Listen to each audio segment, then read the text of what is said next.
Even as some types of crime fell last year, murders and other violent crimes rose sharply in cities across the country, a trend that has continued this year.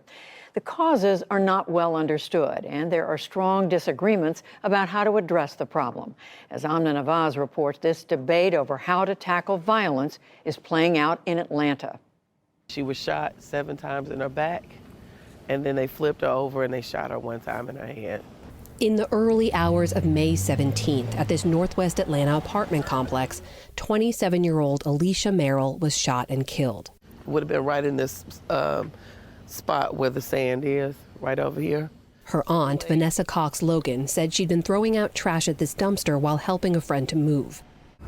It's the worst feeling of my life, and I could never get that back. Alicia's mom, Sonia Merrill, remembers the phone call with the news that her daughter had been killed. I didn't want to believe it. I didn't want to believe it. One of my child is gone. She was the first of 6 of my kids, and she grew me up. She taught me how to be a mom. Alicia was one of 6 people shot and killed in Atlanta that weekend alone. Crime across the metro is on the top of minds. Crime in Atlanta. Another violent weekend in Atlanta. Part of a spike in violent crimes the city's seen since 2019, with aggravated assaults up 20% and murders up 52%. From a year-to-year perspective, it was a historic surge in violence last year. Princeton professor Patrick Sharkey, who tracks violent crime in American cities, says Atlanta is not alone.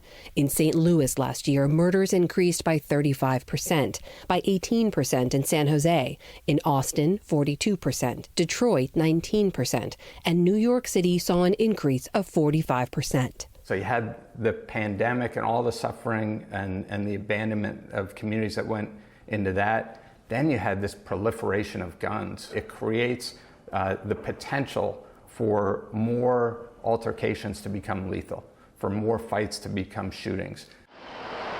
Historically, crime in American cities rose sharply between the 1960s and the 1980s, then fell from the 90s through 2014 when numbers again began to climb. The 2020 surge, Sharkey says, was notable.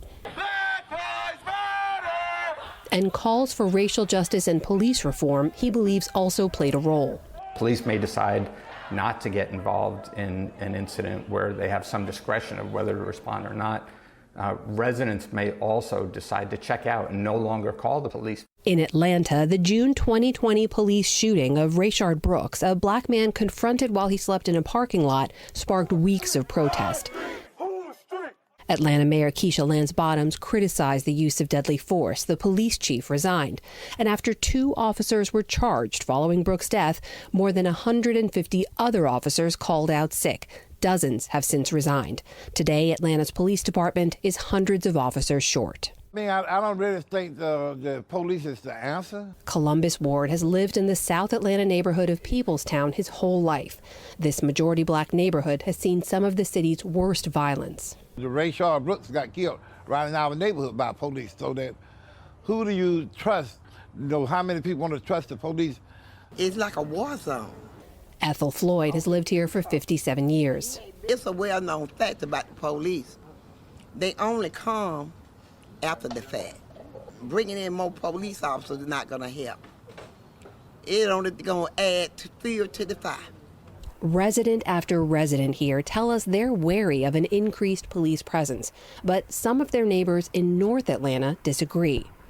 This northern suburb, known as Buckhead, was annexed by Atlanta in the 1950s. And here, too, they've seen an increase in crime recently, which is why some residents in this wealthy and mostly white neighborhood now say the solution is to break away. We feel we're living in a war zone in Buckhead. Bill White is leading the effort to create a separate city of Buckhead, allowing them to use their own tax base to fund their own budget. White says their city would lobby to tighten bail and sentencing rules and deploy its own independent police force. A massive police presence will be something that the new Buckhead City Police Department will absolutely provide.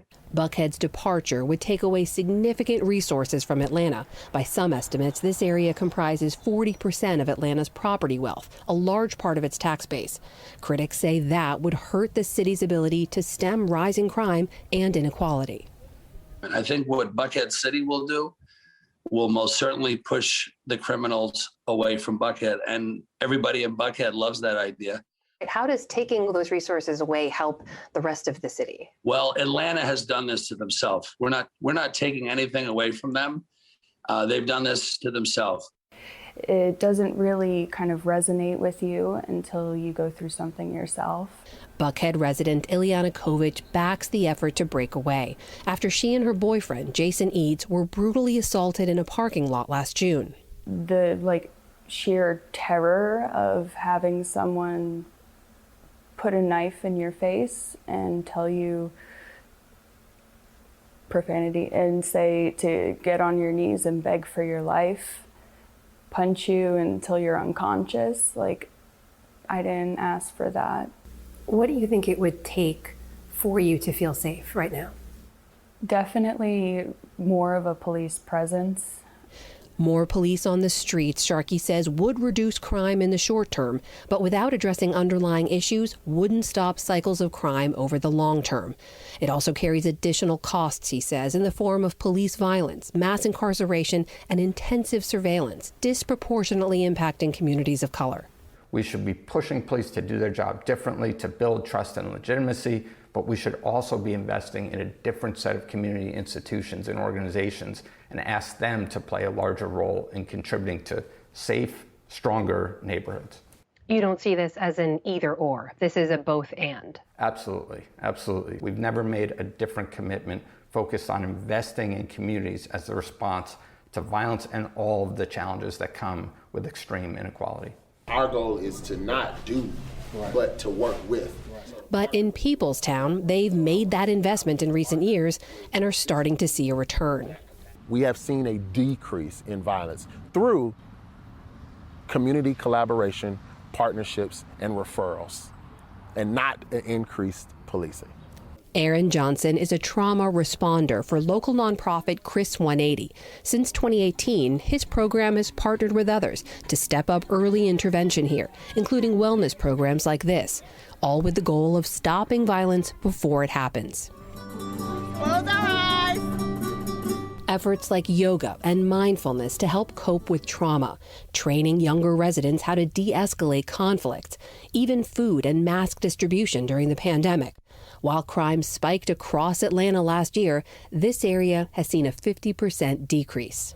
And I believe that violence stems from the lack of equitable resources, the ability to attain these resources, whether it be financial resources, whether it be educational resources. So when the Trauma Response Network comes in and other agencies come into communities to combat said violence, it's about bringing resources to communities.